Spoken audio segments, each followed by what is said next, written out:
इस तमाम जानकारी के लिए। तो ये बड़ी खबर आपको बता रहे हैं बिहार से, जहां आरक्षण का दायरा बढ़ाया गया था, लेकिन इस फैसले को चुनौती दी गई और पटना हाई कोर्ट ने आरक्षण के इस कानून को रद्द करने की बात कही है। ये बड़ा झटका है राज्य सरकार के लिए और ये बड़ी खबर आपको बता रहे हैं। और बिहार संवादक अशोक मिश्रा इस वक्त हमारे साथ जुड़ गए हैं। अशोक जी, ये बड़ा झटका है राज्य सरकार के लिए। शिक्षण संस्थान और सरकारी नौकरियों में आरक्षण का दायरा बढ़ाया गया था SC ST EBC के लिए, लेकिन इस कानून को रद्द करने की बात कही है पटना हाई कोर्ट ने। सरकार के लिए बहुत बड़ा झटका है और राज्य सरकार ने जातीय गणना कराने के बाद यह फैसला लिया था। यानी कि राज्य सरकार का दावा था, खास करके तत्कालीन जो सरकार के नीतीश कुमार और ज्योति प्रसाद यादव का दावा था कि जातीय गणना के आलोक में जो भी समाज के दबे कुचले लोग हैं उनको ऊपर लाने के लिए आरक्षण की सीमा बढ़ाई जानी चाहिए और इसी के राज्य सरकार ने उसे 65% किया था। लेकिन आज जो हाईकोर्ट का फैसला आया है, इससे सही मायने में राज्य सरकार को झटका लगा है। हालांकि हाईकोर्ट के फैसले के विरुद्ध में राज्य सरकार फिर सुप्रीम कोर्ट भी जाएगी या फिर हाईकोर्ट में भी फुल बेंच में इसे अपील कर सकती है। लेकिन ये कह सकते हैं कि तत्काल इस पर रोक लगाकर उस कानून को रद्द करने का आदेश देकर के हाईकोर्ट ने राज्य सरकार की मुसीबतें बढ़ा दी हैं। अभी कैबिनेट की बैठक भी है 11 बजे से और अब देखना यह है कि बिहार कैबिनेट इस पर क्या फैसला लेता है, क्योंकि बिहार विधानमंडल के मानसून सत्र की शुरुआत होगी और उम्मीद की जा रही है कि 22 जुलाई से ये मानसून सत्र बुलाया जा सकता है। इस मानसून सत्र में के दौरान भी राज्य सरकार चाहेगी कि कानून को फिर से विधेयक के रूप में लाने के लिए सदन में और फिर इसे पास कराने की कोशिश करेगी। लेकिन फिलहाल कह सकते हैं कि राज्य सरकार की इस मुहिम को बहुत बड़ा झटका लगा है और खास करके जिन लोगों ने चुनौती दी थी उन्होंने आधार बनाया था कि पहले से जो न्यायिक फैसले हैं, जो रिपोर्ट है, उसके मुताबिक 50% से ज्यादा आरक्षण की सीमा नहीं दी जा सकती है। लेकिन बिहार देश में कई राज्यों में 50% से ज्यादा आरक्षण की सीमा लागू की गई है और उसी के तहत बिहार में भी ये किया गया था। लेकिन बिहार की सरकार के इस फैसले को हाईकोर्ट ने पूरी तरह से रद्द कर दिया है और यह राज्य सरकार के लिए बहुत बड़ा झटका है। जी चलिए, बहुत शुक्रिया अशोक जी आपका तमाम जानकारी के लिए। और न्यूज रूम से इस वक्त ब्यूरो चीफ अमित सिंह भी हमारे साथ जुड़ गए हैं। अमित, देखिए, पहले बिहार में जातीय गणना करवाई गई और जातीय गणना के आधार पर जो डेटा सामने आया उसके बाद आरक्षण का दायरा बढ़ाया गया राज्य सरकार की तरफ से। SC ST EBC और जो अन्य पिछड़ा वर्ग है उनके लिए ये दायरा बढ़ाया गया आरक्षण का, जिसके बाद इस फैसले को चुनौती दी गई और अब ये बड़ा झटका। कितना नुकसान? देखिए, बहुत बड़ा झटका इसलिए कहा जा सकता है क्योंकि देखिए जो कैबिनेट की बैठक उसके बाद राज्य सरकार ने जो एक फैसला लिया था कि जातीय गणना के बाद जो 60% से बढ़ाकर पहले 65% फिर 75% पिछड़े वर्गों को आरक्षण देने की बात कही गई थी, उसको चुनौती दी गई थी पटना हाई कोर्ट में। तो हाई कोर्ट के इस फैसले के बाद न सिर्फ सियासी भूचाल आने वाला है बल्कि राज्य सरकार के लिए जो एक फैसला था उसको एक बड़ा झटका एक कह सकते हैं। और अभी कैबिनेट की बैठक शुरू हो गई है। इस बीच में जो मानसून सत्र आने वाला है उस पर यह बैठक हो रही है। महत्वपूर्ण यह है कि जब ये जानकारी मिल रही है तो किस तरीके से सियासी घटनाक्रम चेंज होंगे, क्योंकि इसको लेकर काफी जोर शोर से 2025 में चुनाव की तैयारियों में जो सियासी पार्टियां हैं वो कूदने वाली थी, क्योंकि जिस तरीके से मांग बढ़ रही थी कि अब इसको केंद्र भी अपने स्तर पर इसको 75% आरक्षण की घोषणा करे। लेकिन अब जब हाई कोर्ट का यह फैसला उसके खिलाफ आ गया है तो हम ये कह सकते हैं कि बहुत बड़ा झटका न सिर्फ राज्य सरकार के लिए बल्कि तमाम उन सियासी पार्टियों के लिए जो गोलबंद होकर पिछड़ी जातियों के आरक्षण के अगर वोट बैंक साधने की कोशिश कर रहे थे उनके लिए एक बड़ा झटका है। और यह समझने के लिए जरूरत है कि आखिर किस तरीके से जो ये पूरा मामला है वो जातीय गणना जो कराने के लिए मुख्यमंत्री नीतीश कुमार जब महागठबंधन की सरकार थी, तेजस्वी यादव साथ में थे, तो बहुत जोर शोर से जातीय जनगणना कराई गई थी। उसके बाद इसको आरक्षण का दायरा बढ़ाया गया, 65% फिर 75% किया गया और इसमें कई जातियों को जोड़ा गया था।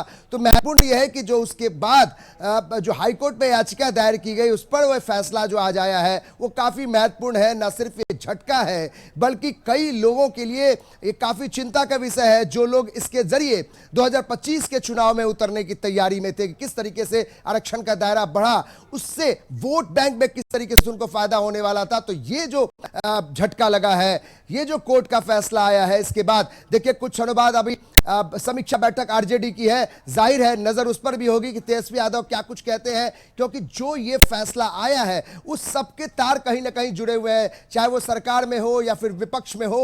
सभी चाहते थे कि आरक्षण का दायरा जो बढ़ा है इसका फायदा कहीं ना कहीं वो वोट में तब्दील करते हुए दिखाई पड़ रहे थे। तो कहीं ना कहीं कोर्ट का जो फैसला है वो उस तरफ चोट पहुंचाने के लिए काफी है। रश्मि, बिल्कुल अमित, और साथ ही क्या अब ये मानकर चलना चाहिए कि इस फैसले के बाद राज्य सरकार क्या आगे सुप्रीम कोर्ट भी जा सकती है, ये मानकर अभी चलना चाहिए या फिर कुछ इस पर फैसला लिया जा सकता है सरकार की तरफ से?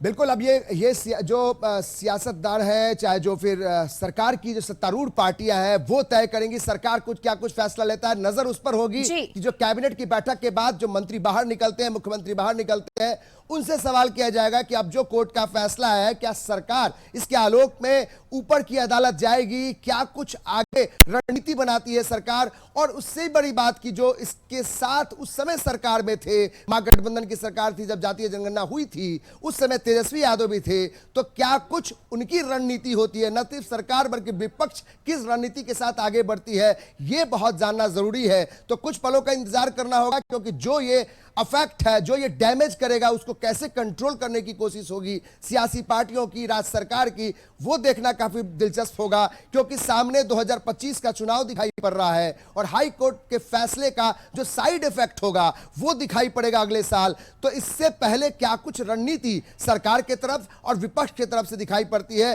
कुछ पलों का इंतजार करना होगा। उनसे हम बात करेंगे कि क्या कुछ इस कोर्ट के फैसले के बाद क्या सरकार आगे ऊपर की अदालत में जाती है, ये देखना कुछ पलों का इंतजार करना होगा। रश्मि, बिल्कुल अमित, आप बने रहिए हमारे साथ। इस वक्त बिहार संपादक अशोक मिश्रा भी हमारे साथ जुड़े हुए हैं। अशोक जी, ये निर्णायक फैसला था राज्य सरकार का और इस फैसले के साथ एक वर्ग को साधने की कोशिश थी, कहीं ना कहीं उस वर्ग को वोट बैंक में कैसे तब्दील किया जाए ये कोशिश भी हो रही थी। और सामने अब विधानसभा का चुनाव भी है, तो ये एक झटका तो है ही, साथ ही साथ अब इस डैमेज को कैसे कंट्रोल किया जाएगा ये भी बड़ा सवाल है कि राज्य सरकार इस फैसले के खिलाफ पटना हाईकोर्ट के फुल बेंच में भी जा सकती है, फिर सुप्रीम कोर्ट का भी दरवाजा खटखटा सकती है। और इसके पीछे मुख्य वजह यही है कि राज्य सरकार और खास करके नीतीश कुमार का यह ड्रीम कहिए कि प्रोजेक्ट था। नीतीश कुमार का ये सबसे बड़ा सपना था कि राज्य में हम जातीय गणना कराएं, और इसके लिए उन्होंने तत्कालीन केंद्र सरकार से टकराव भी मोल लिया था। और जातीय गणना को राज्य सरकार अपनी बड़ी उपलब्धि बता रही थी। उस समय की जो सरकार थी जिसमें तेजस्वी भी साथ थे, उसको बड़ी उपलब्धि बता रही थी और बता रही थी कि ये हमारे चलते ही हुआ। और जो जातीय गणना की रिपोर्ट आई, उस रिपोर्ट के आधार पर राज्य सरकार ने दावा किया था कि आरक्षण की सीमा बढ़ाई जाए, और उसी के तहत राज्य सरकार ने विधानसभा में इसे प्रस्ताव लाया था, विधेयक लाया था, और उसके बाद इसका ऐलान किया था, मुख्यमंत्री ने स्वयं ऐलान किया था। लेकिन अब राज्य सरकार को झटका लगा है, राजनीति के तहत ही सही, लेकिन राज्य सरकार ने और नीतीश कुमार ने इस जातीय गणना की रिपोर्ट जारी की थी। देश में पहली दफा सार्वजनिक रूप से किसी राज्य ने जातीय गणना की रिपोर्ट जारी की थी। और राज्य सरकार और नीतीश की इस उपलब्धियों को लेकर के आपको याद होगा कि राहुल गांधी ने समूचे देश में कहा था कि जब हमारी सरकार बनेगी तो हम जातीय गणना कराएंगे। लेकिन इस झटके से उबरने के लिए हमने पहले ही कहा है, विधानमंडल के मॉनसून सत्र में भी राज्य सरकार कोई विधेयक ला सकती है, या फिर उसके पहले हाईकोर्ट दरवाजा खटखटा सकती है, हाईकोर्ट से फिर अपील कर सकती है कि इस पर पुनर्विचार करे हाईकोर्ट अपने फैसले में पूर्ण बेंच से, और नहीं तो फिर सुप्रीम कोर्ट का दरवाजा खटखटाएगी। फिलहाल राज्य सरकार कानूनविदों से राय ले लेगी और ये विचार विमर्श करेगी कि आखिर क्या किया जा सकता है। इसमें जो कानून बनाए गए हैं, क्या वो कानून कसौटी पर खरे नहीं उतरते हैं, उस कानून में क्या कोई खामी रह गई है जिसे हाईकोर्ट ने मानने से इनकार कर दिया। तो ऐसी परिस्थिति में राज्य सरकार के पास अभी दो विकल्प हैं। एक तो पहला हाईकोर्ट के पास उनके शरण में फिर वो जाए वो फुल बेंच में, नहीं तो फिर सुप्रीम कोर्ट की शरण में जाए, और दूसरा सुप्रीम कोर्ट जाकर के हाई कोर्ट के इस फैसले पर स्टे लगाने की मांग कर सकती है राज्य सरकार, अपील कर सकती है। लेकिन दूसरा ये भी है कि फिर इसमें सभी दलों की सर्वसम्मत राय लेकर के बिहार विधानमंडल में कुछ ऐसा विधेयक लाया जा सकता है, जिस विधेयक के तहत फिर से इस कानून को लागू किया जा सकता है। और बिहार विधानसभा का चुनाव 2025 में है, उसके पहले राज्य सरकार चाहेगी और खास करके नीतीश कुमार चाहेंगे कि यह जो कानून है, ये कानून फिर से पास हो, तो उनका उद्देश्य था उस उद्देश्य की पूर्ति हो, ताकि उनको राजनीतिक लाभ मिल सके। रश्मि, तो ये भी है कि जब जातीय गणना बिहार में हुई उस वक्त बिहार में महागठबंधन की सरकार थी और क्रेडिट लेने की होड़ भी मची हुई थी। आरजेडी की तरफ से ये कहा गया कि हमने जातीय गणना करवाया है और जो आरक्षण का दायरा बढ़ाया गया उसमें भी क्रेडिट लेने का काम किया गया। तो अब ये फैसला पटना हाई कोर्ट का, आरजेडी इस पर क्या रुख अपना सकती है? क्योंकि आज समीक्षा बैठक भी होनी है, जाहिर सी बात है इस पर भी चर्चा की जाएगी।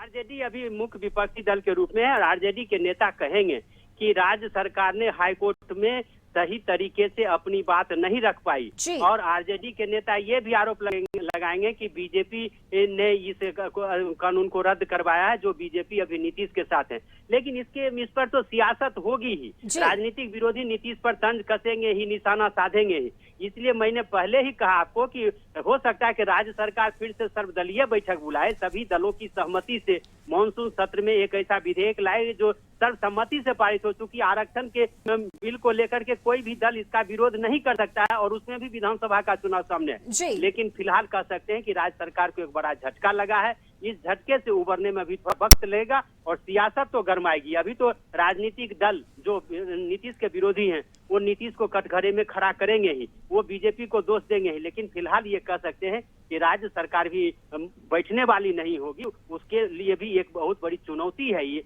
और इस चुनौती से निपटने के लिए वो कानून का भी सहारा लेगी और एक तरह से कही कि राजनीतिक दलों के सहयोग का भी सहारा लेगी। जी चलिए, बहुत शुक्रिया अशोक जी आपका तमाम जानकारी के लिए। तो ये बड़ी खबर आपको बता रहे हैं बिहार से, जहां आरक्षण के दायरे को बढ़ाने का फैसला राज्य सरकार की तरफ से लिया गया, लेकिन इस फैसले को रद्द करने की बात पटना हाई कोर्ट ने कही है। आरक्षण का दायरा बढ़ाकर 60 से 75% किया गया था और पटना हाई कोर्ट ने राज्य सरकार को यह बड़ा झटका दिया है। इस फैसले के खिलाफ पटना हाई कोर्ट में याचिका दी गई थी, जिस याचिका पर सुनवाई करते हुए कोर्ट ने अपने फैसले को सुरक्षित रखा था और आज यह बड़ा फैसला पटना हाई कोर्ट की तरफ से दिया गया है। आरक्षण का दायरा जो बढ़ाया गया था उसे रद्द करने की बात पटना हाई कोर्ट ने कही है।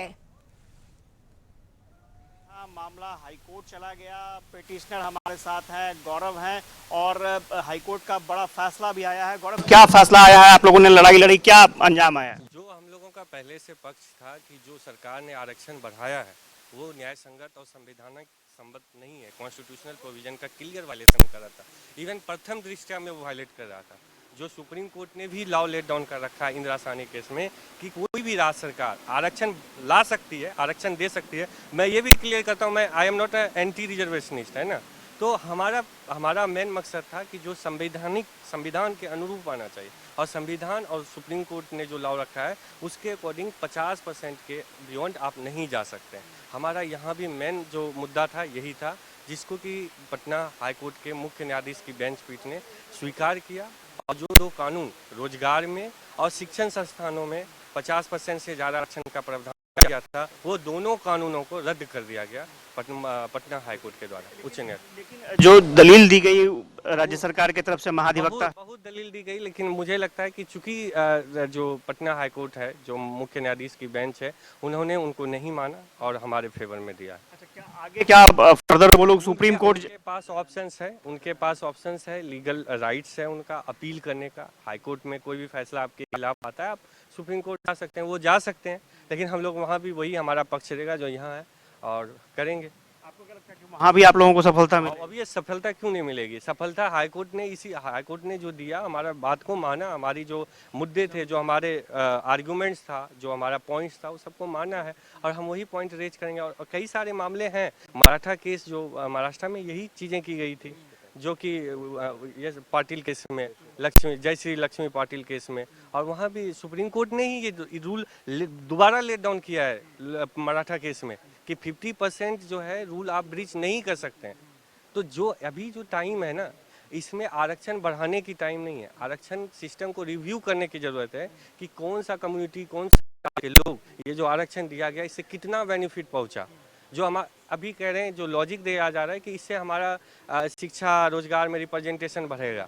जो ऑलरेडी शिक्षण संस्थानों में उसका बदहाली जाके आप देखिए कितने रोजगार हैं, है ना। तो इसको एक पॉलिटिकल टूल के रूप में लाया गया और कि इससे पॉलिटिकल इलेक्ट्रोल बेनिफिट होगा।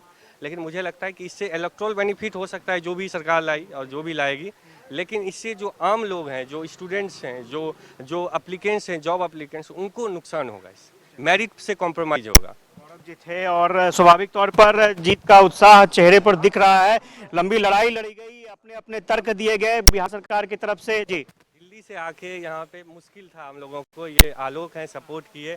गोपाल शंकर नारायणन सीनियर एडवोकेट का है, उनके बिना कंट्रीब्यूशन का हमारा कुछ भी नहीं हो सकता। उनके बिना आर्गूमेंट का हम इमेजिन भी नहीं कर सकते थे कि हमारे फेवर में जजमेंट आएगा। और बहुत मुश्किल था कि हम तो यहाँ के लिए एलियन हैं, हम तो बाहर से आए हुए थे, सुप्रीम कोर्ट से आए हुए थे, तो हमें कोई एक्वेंटेड भी नहीं थे सिस्टम से। लेकिन वही है, हमारे जो इश्यूज थे उसमें दम था, उसमें कॉन्स्टिट्यूशन का सपोर्ट था, तो हम जीते। बिल्कुल यंग एडवोकेट की ये टोली है, आप देख सकते हैं। और स्वाभाविक तौर पर एक ऐसे इशू पर लड़ाई लड़ी गई जिसको लेकर के बहुत चर्चा हो रही थी। स्वाभाविक तौर पर पटना हाईकोर्ट का एक बड़ा फैसला आया है। देखना दिलचस्प होगा कि राज्य सरकार क्या अब आगे फैसला लेती है। लेकिन फिलहाल एक बड़ी खबर पटना हाईकोर्ट की तरफ से दी गई है और राज्य सरकार को बड़ा झटका लगा है। कैमरा पर्सन सुनील के साथ आशुतोष चंद्रा, कशिश न्यूज, पटना। तो अधिवक्ताओं की तरफ से ये कहा गया है कि मेरिट में कॉम्प्रोमाइज कहीं से भी हम बर्दाश्त नहीं करेंगे और यही वजह रही कि राज्य सरकार के इस फैसले को चुनौती दी गई और पटना हाईकोर्ट ने ये बड़ा फैसला सुनाया है। आरक्षण का जो दायरा बढ़ाया गया था, उस दायरे को खत्म करने की बात कही है पटना हाईकोर्ट ने। बता दें आपको कि आरक्षण का दायरा बढ़कर 60 से 75% किया गया था, जिसे रद्द करने की बात कहते हुए पटना हाईकोर्ट ने ये बड़ा फैसला सुनाया है और ये बड़ा झटका है राज्य सरकार के लिए।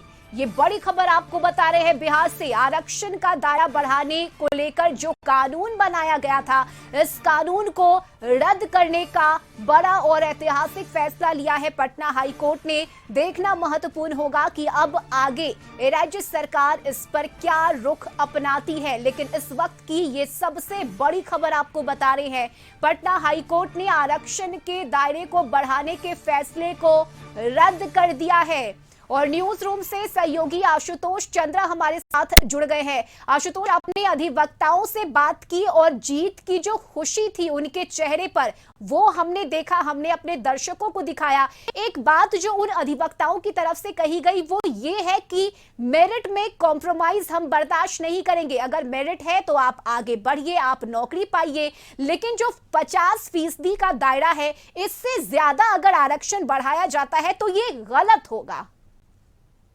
देखिए रश्मि, एक बात स्पष्ट समझनी होगी कि कई ऐसे पिटीशन दायर किए गए थे पटना उच्च न्यायालय में और अलग अलग डेट पर सुनवाई हो रही थी। बाद में हाईकोर्ट के तरफ से ये कहा गया था कि अधिवक्ता ने दलील दी थी और हाईकोर्ट ने उस समय तत्काल ये कहा था कि ठीक है, आप आरक्षण का दायरा बढ़ा दीजिए। लेकिन उसके बाद कई पिटीशन पड़े थे जिस पर सुनवाई होनी थी और सुनवाई लगातार चल रही थी।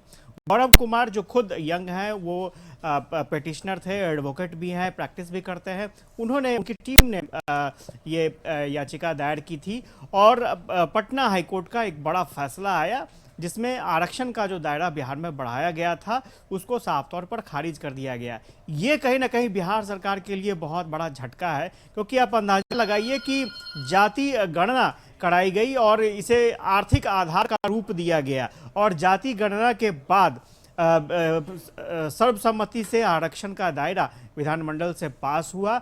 लेकिन कुछ जो सोशल एक्टिविस्ट थे या एडवोकेट थे, वो लोग हाई कोर्ट की तरफ मूव कर गए। स्वाभाविक तौर पर सुप्रीम कोर्ट का गाइडलाइन है कि आप 50% से ज़्यादा आरक्षण का दायरा नहीं बढ़ा सकते हैं और चूंकि ऑलरेडी आप देखेंगी कि 50% के अलावा केंद्र सरकार ने आर्थिक रूप से पिछड़े लोगों के लिए भी आरक्षण का दायरा तय किया। फीसदी आरक्षण दिया जा रहा है, उसके बावजूद भी बिहार सरकार की तरफ से भी आरक्षण का दायरा और बढ़ा दिया गया, जिसके बाद से कुछ लोग जो है, कुछ बुद्धिजीवी वो कोर्ट चले गए, लंबी लड़ाई चली और उसके बाद इस तरह का फैसला आया है। इसमें कोई दो राय नहीं है कि देखना दिलचस्प होगा कि बिहार सरकार का अब अगला रुख क्या होता है। सुप्रीम कोर्ट वो बिहार सरकार जाती है या नहीं जाती है, लेकिन ये तय माना जा रहा है कि हो सकता है सुप्रीम कोर्ट बिहार सरकार जाए। लेकिन जो वकील हैं उनका भी साफ तौर पर कहना है कि वो भी सुप्रीम कोर्ट की लड़ाई के लिए तैयार है, क्योंकि ये गाइडलाइन हम लोगों ने तय नहीं किया है, ये गाइडलाइन सुप्रीम कोर्ट ने तय किया है और उसी के आधार पर आप आरक्षण के दायरे को मानने को बाध्य है। एक दो स्टेट को छोड़ दिया जाए, वहां पर कुछ अलग परिस्थितियां थी, लेकिन उसके बाद सुप्रीम कोर्ट का गाइडलाइन आ चुका है, अब इसमें कहीं कोई संशोधन नहीं हो सकता है। तो देखना दिलचस्प होगा कि आगे किस तरह की परिस्थितियां होती हैं, लेकिन फिलहाल ये बिहार सरकार के लिए एक बहुत बड़ा झटका है, इसमें कोई दो राय नहीं है। आने वाले समय में इस पर बहुत सियासत भी होगी, लेकिन इस फैसले को किस तरह से लोग देखते हैं, किस तरह से पॉलिटिकल पार्टियां देखती हैं, वो भी देखना दिलचस्प होगा। चलिए, बहुत शुक्रिया आशुतोष आपका तमाम जानकारी के लिए। तो ये बड़ा झटका राज्य सरकार के लिए। पटना हाई कोर्ट ने आरक्षण के दायरे को बढ़ाने का जो कानून बनाया गया था उस कानून को रद्द किया है और पटना हाई कोर्ट ने राज्य सरकार को ये बड़ा झटका दिया है। और आज दिन भर इस फैसले पर राजनीतिक प्रतिक्रियाएं भी आएंगी। जाहिर सी बात है कि अब राज्य सरकार भी आगे क्या कदम उठाती है, इस पर सबकी निगाहें टिकी होंगी। फिलहाल वक्त एक छोटा से ब्रेक का हो चला है, जल्द लौटेंगे।